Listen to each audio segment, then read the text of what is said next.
Hello, my gorgeous, joyous Geminis. Welcome, welcome. It is Sachi, and I am here to deliver your guided healing Pokémoncy and Tarot.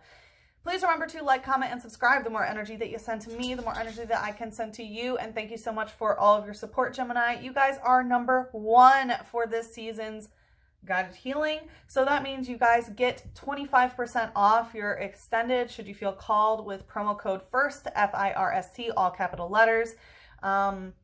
Did I say 25%? I meant 50%. So anyway, 50% off if you are interested. Thank you again for all of your support, Geminis. Let's hop into it. This is what came out in the cleansing ceremony.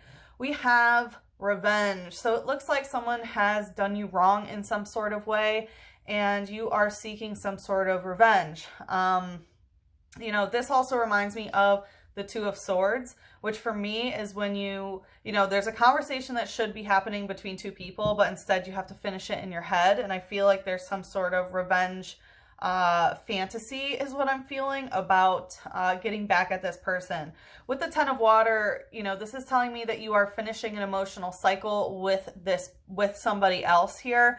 And really it can go one of three ways is basically what you're thinking. And that eclipse that we just had in Taurus and the one that is coming up in early December, we're in eclipse season where things can be quite scattered, and I feel it's kind of the way that you're feeling is like, okay, it can go kind of one of three ways.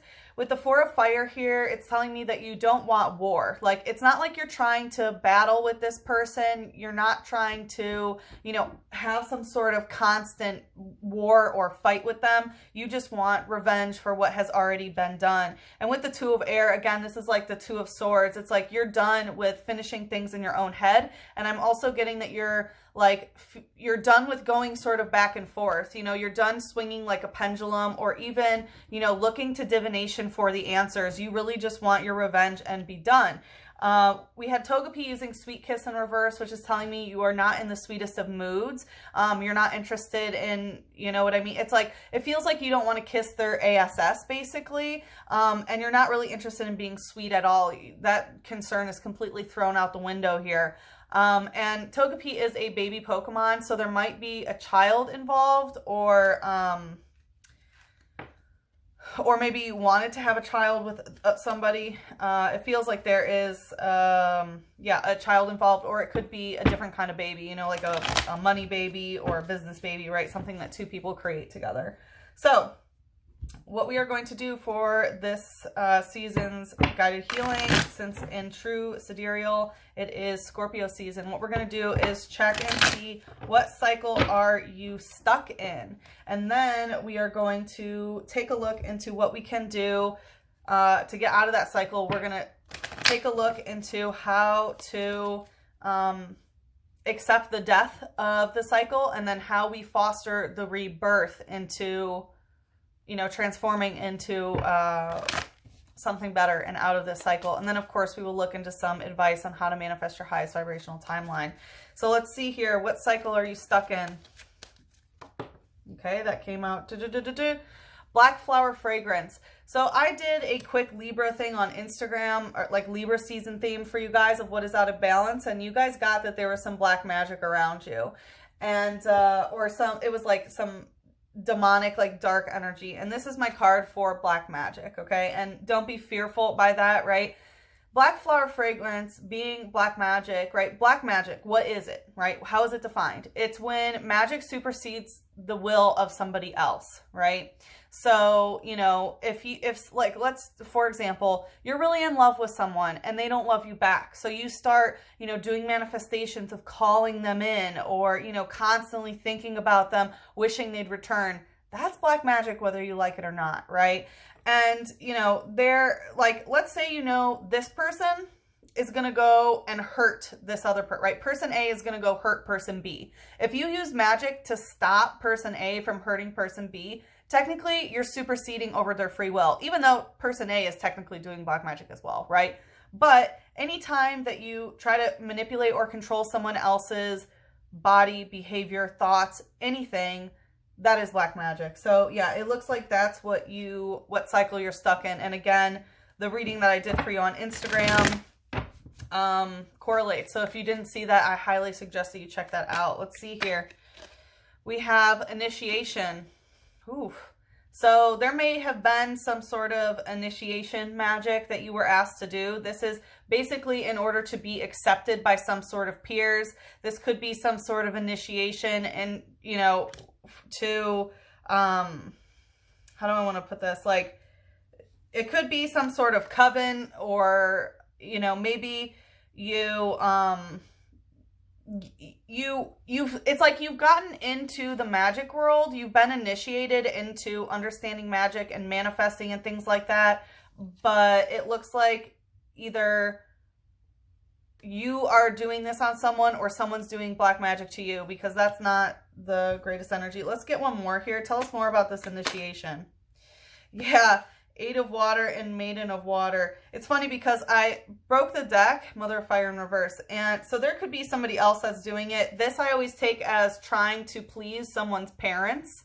And I saw the element of water here. So I feel like a lot of it has to do with emotional stuff that's going on, because this is literally witchcraft. So further confirmation, there's some, you know, dark magic sort of stuff that's going on here. And yeah, so 8 of Water, there's an emotional cycle, and it has to do with this sort of witchcraft. There's someone who's stirring the pot, and they may play innocent, but they know exactly what they're doing. This is not something to mess around with. This is not, you know, a Maiden of Water, like, hee hee, let me just fool around and da da da. This is definitely some serious stuff is what I'm feeling. Let's see, what's the light energy here? Trainer, Unidentified Fossil, and Togepi, Sweet Kiss in reverse. So, Trainer, Unidentified Fossil, I have, you know, Trainer indicates somebody else's energy, right?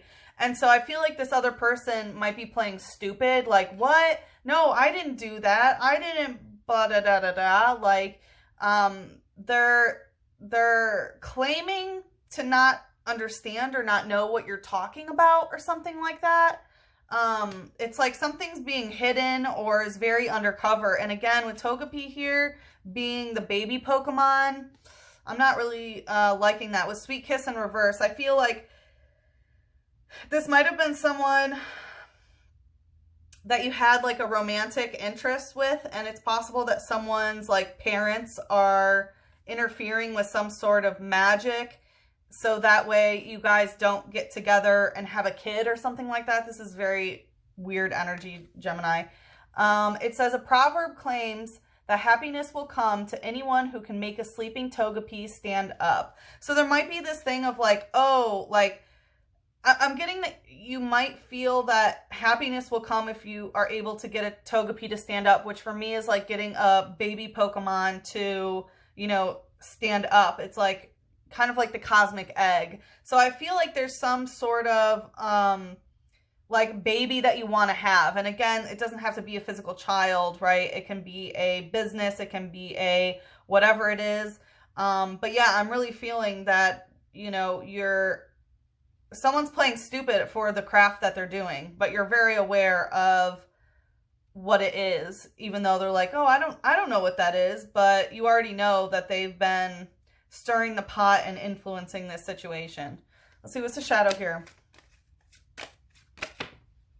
We have Chingling using Inviting Bell and Poltergeist using Tea Time.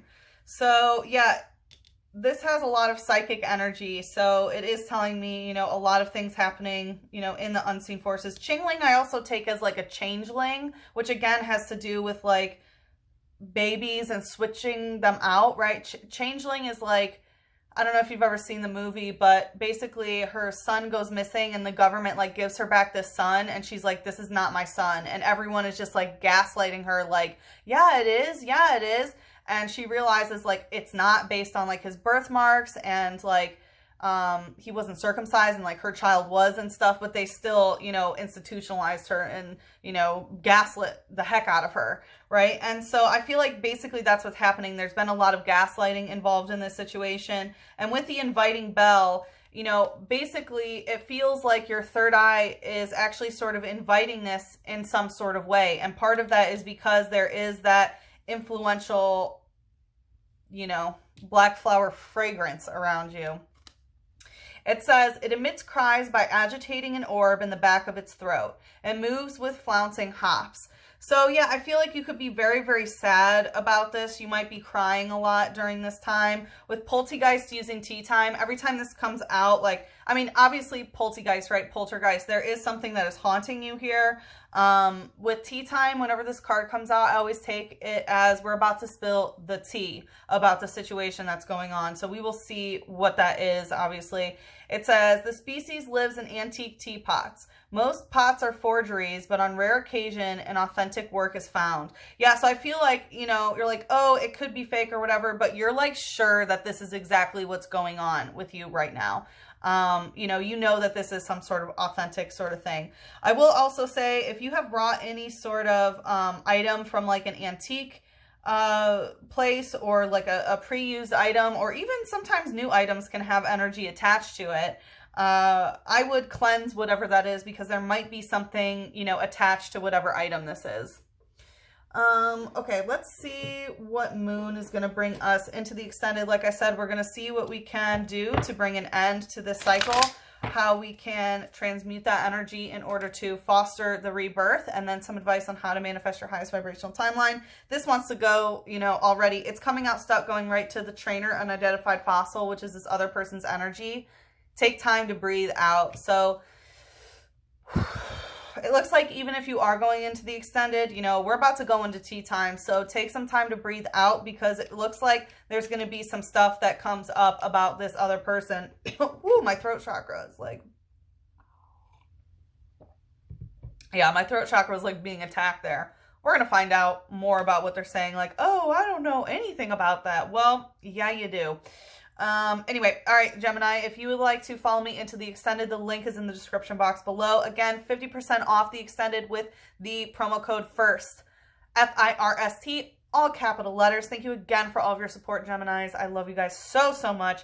And I hope to see you in the extended. But if we part ways here, good luck with the situation. I'm sending you so much love, a big hug, and a kiss on your third eye. Mwah!